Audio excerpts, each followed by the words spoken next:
Today I have a very unlikely pair of vehicles right next to me. I have the all-new 2020 AMG GT 4-door and the 2020 Kia Stinger GTS right over here to my left in this very orange paint. On the surface of things, these two vehicles look a little bit similar, but they also look very different. This one to my right is $182,000. This one over here to my left is less than 1/4 of that cost at $44,000. Perhaps the best way to look at these two vehicles is if you've recently won the lottery and you just want one of the most fun vehicles you can buy in America, that would be this guy right here.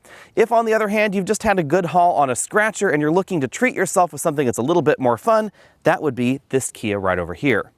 Versus the Kia, the AMG obviously has more of everything. More luxury features, more power, more handling ability, all that sort of stuff going on as well. We have full LED headlamps up front. We have this very unique grille, very similar to what we see in the GT Coupe and the GT Roadster. But this vehicle is, interestingly enough, not related to the GT Coupe or Roadster. This is a little bit more closely related to the Mercedes-Benz E-Class. The GT is not a CLS or an E-Class that has been AMG-ified. This vehicle was designed by the AMG division with access to everything that Mercedes had in the parts bin for the CLS, the E-Class, etc. So this is a unique vehicle that rides on the same platform as the E-Class and CLS. Up front we have some active shutters down at the bottom. You can definitely see those closed off. That helps improve overall efficiency. And then if we move on over to the Kia Stinger, we see a very different style going on. This is very similar to the rest of the Kia lineup, but obviously it's been made more aggressive. Since this is the new GTS trim, we have a carbon fiber grille surround right there and some other carbon fiber accents up front. Now, not all of the vents that we see on this Kia are functional. So the hood vents, for instance, are not functional, but these inlets on either side of the front, those do something. That's a little bit different than over on the Mercedes, where all of the vents that we see on the Mercedes definitely have a strong function. Now, like the Mercedes, the Stinger has a sedan counterpart, and that would be the Genesis G70. But sort of like the relationship between the GT and the Mercedes-Benz E-Class, the relationship between the Stinger and the Genesis G70 is a bit more complicated. The Stinger shares the engine lineup from the Genesis G70, and it shares a few minor interior components with the G70, but aside from that, it's a quite different vehicle. This is considerably larger than the G70. Oddly enough, just like the AMG GT is considerably larger than an E-Class. I've always said that the four-door coupe term really makes no sense because a four-door should be a sedan, and truth be told, both of these vehicles are four-door sedans.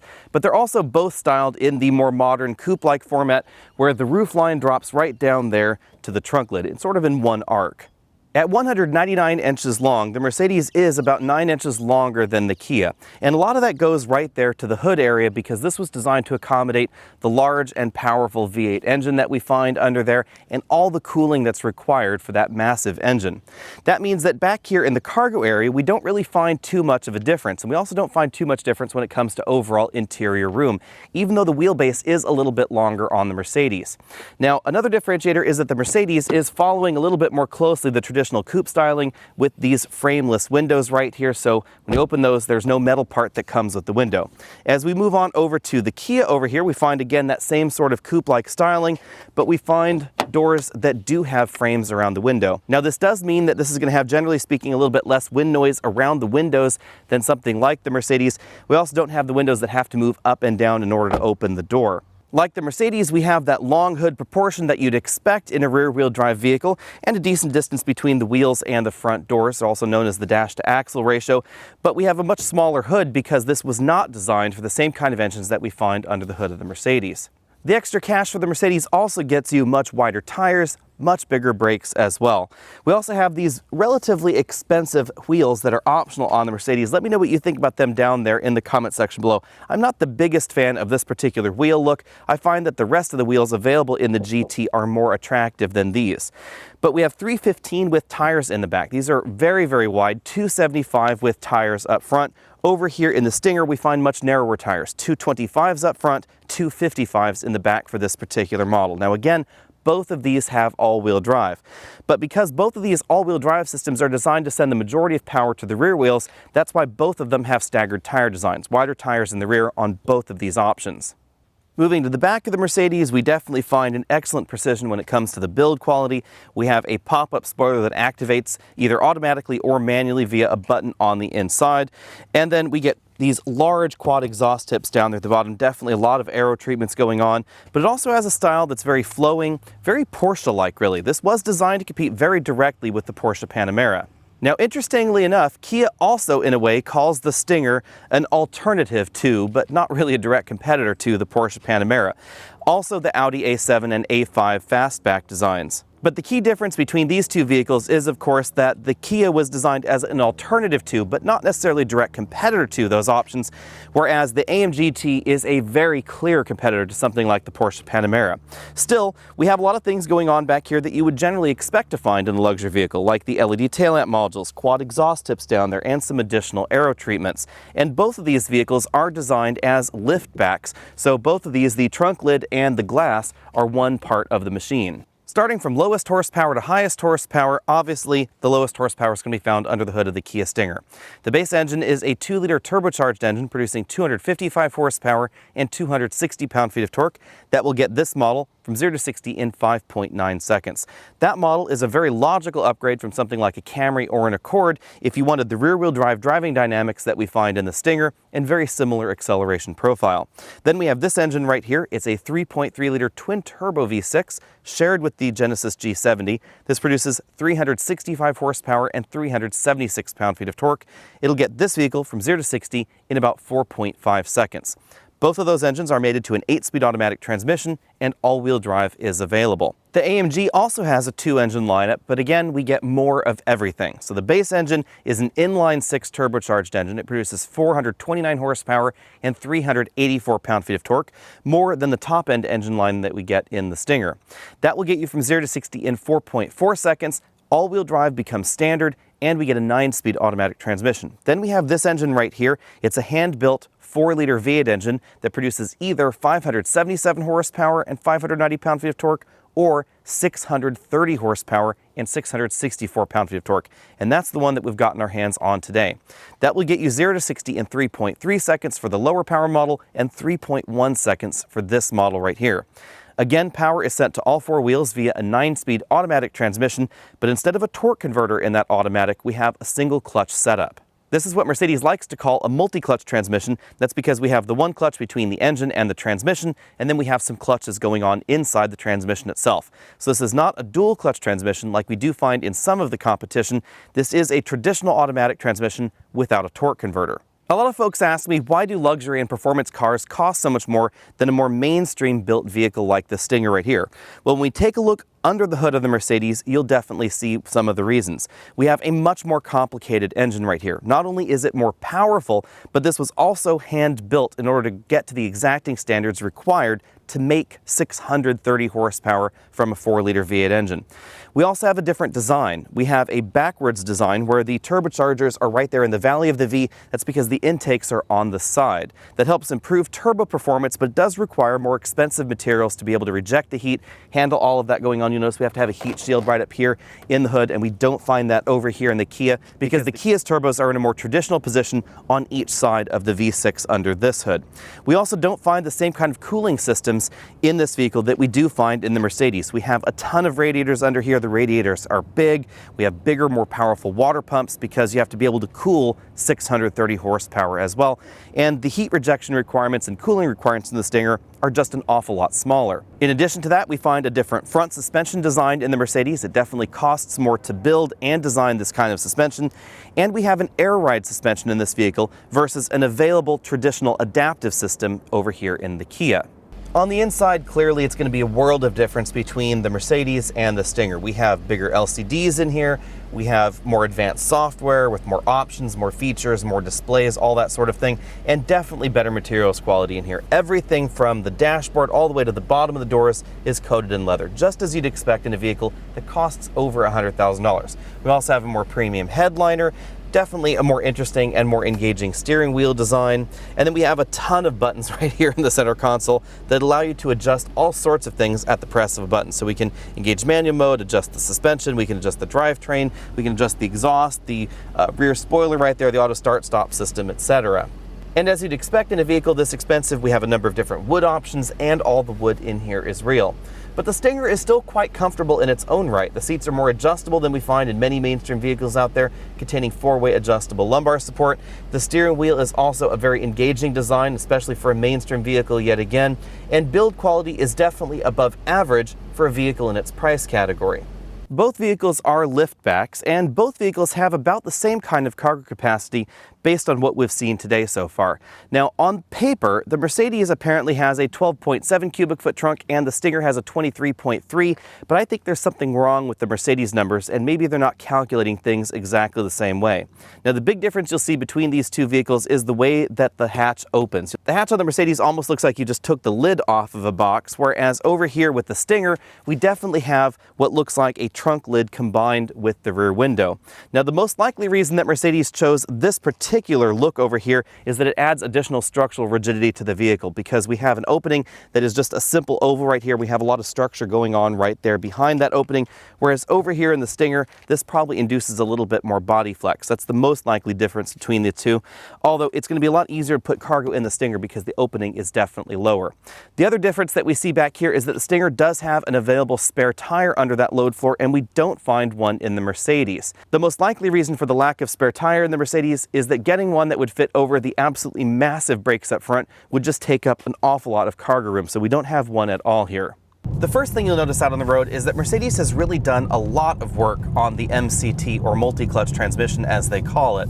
This is still not as smooth as the same Mercedes 9-speed automatic transmission with a torque converter, but it's an awful lot better than previous generations of this transmission technology. In slow and go and stop and go situations, this transmission is still not going to be as smooth as the regular 9-speed automatic transmission that we find in other Mercedes vehicles, but again, this is definitely an improvement over the previous generation model.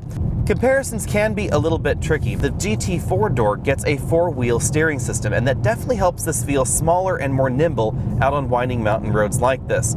The overall handling ability and the overall handling feel of the GT4 door really belie the overall size and scale of this vehicle. Again, this is about 200 inches long. This is the same sort of trick that we see in some large SUVs out there, and it really helps this drive like a smaller vehicle. Even though this suspension is in the sport mode, the ride is still relatively compliant, relatively comfortable.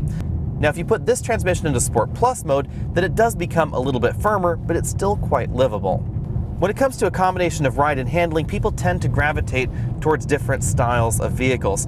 And this Mercedes hits all the right buttons for me. We have a relatively supple ride, it's very comfortable out on the road, but it's also very quick, handles well, and stops quickly. This is exactly the kind of vehicle that I like. If you're really pushing the Stinger hard in corners, it can feel like the rear end is getting a little bit light, or it feels a little bit heavy, it feels like it's pushing a little bit. And some folks have incorrectly assumed that that means that the Stinger is overly heavy compared to the competition. But in reality, the Stinger isn't. This is actually quite a bit lighter than some of the competition that is overall smaller on the outside. This definitely feels a little bit heavier and a little bit less precise than the Genesis G70. This definitely feels a little bit more relaxed, a little bit more comfortable than the average compact luxury car out there. But on the other hand, I have to say that the way that the Stinger's suspension has been tuned is definitely more my preference. And I can give it a little bit of a pass on that one rear end motion back there, because if you dig a little bit deeper in the throttle, you'll be rewarded by excellent grip and of course that rear wheel drive dynamic. And then of course there's the way this accelerates. It is significantly faster out on the road than something like the TLX, or of course something along the lines of a Toyota Avalon, both of which are firmly in the price range of this particular model. Also firmly within the price range of this model would be something like the Dodge Charger or the Chrysler 300. Both of those models will definitely feel a little bit larger and definitely heavier out on the road. They're not going to be as willing to turn in, although they do have a good solid feel to them. They're just not going to be as nimble as this. But again, I have to go back to the luxury car comparisons, because aside from the Kia logo that's on the hood and the Kia logo that's on this steering wheel, this really does feel like a German sports sedan. Again, that shouldn't be too much of a surprise, because the Kia and Hyundai Motor Group have pulled so many people from German brands to help them design their new vehicles in terms of suspension systems, engine development, etc., that it should really be no surprise that this feels an awful lot like some of those German options. Now, whether I would buy this over a Mercedes-Benz or a BMW 3 Series, that's a little bit more of a tricky question. We definitely have a similar level of precision to the steering rack and general driving dynamics, but in terms of overall handling stability and overall handling dynamics, this does fall just a little bit behind the Mercedes, especially because of that rear end lift that we get in the Stinger. Now, personally, I can forgive that because this is tens of thousands of dollars less than a comparably performing BMW or Mercedes. So for that delta, I can forgive an awful lot of things in the Stinger, but to be honest, there's relatively little to forgive. Bottom lining these two vehicles is awfully easy. Is the Stinger the better value? Unquestionably. Is it more affordable? Yes. Is the Mercedes the better vehicle overall? Absolutely. It's faster, it's more powerful, it's more luxurious, it handles better, all those sorts of things. I also think it looks just a little bit better, with the exception of the wheels. I do like the Kia's wheels a little bit better than these wheels right over here. The eternal question, of course, is the Mercedes worth $8,500 per tenth of a second 0 to 60 to get this 0 to 60 in about 3 seconds versus about 4.5 for the Stinger?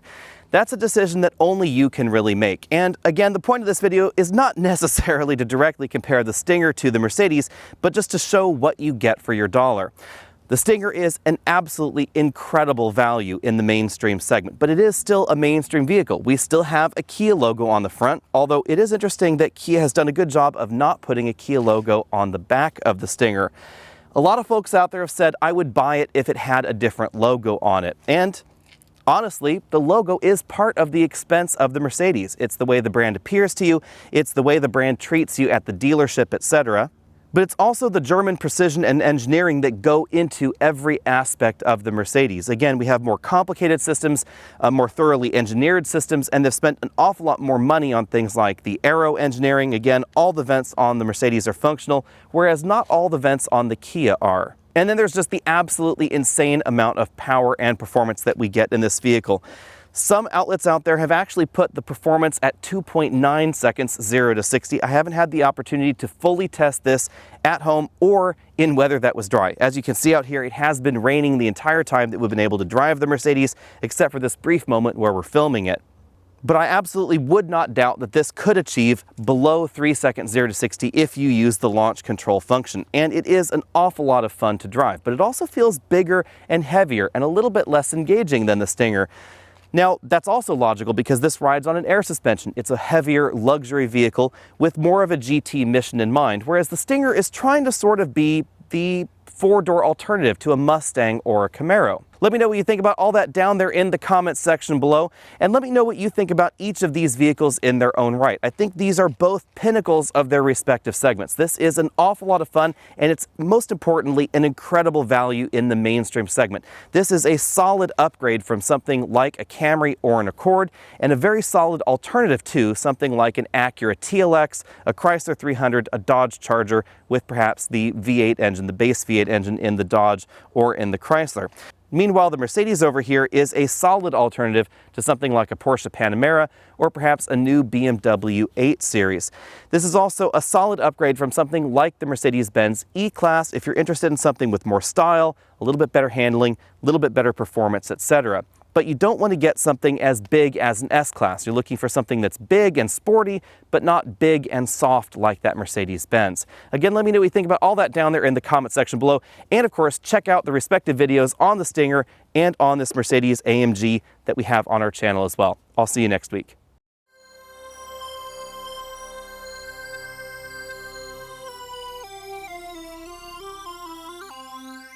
I want to give a quick shout out to the Automotive Video Association. Alex on Autos, along with Redline Reviews, TFL Car, TFL Truck, Engineering Explained, and Matt Moran Motoring were all founding members of this association. And without this particular group, we wouldn't be able to have access to the cars we've had access to this weekend up here in Washington, and we wouldn't be able to get cars like this back to back or together for combined videos. So be sure to check out those other channels and see their takes on the same vehicles that we've been able to drive this weekend.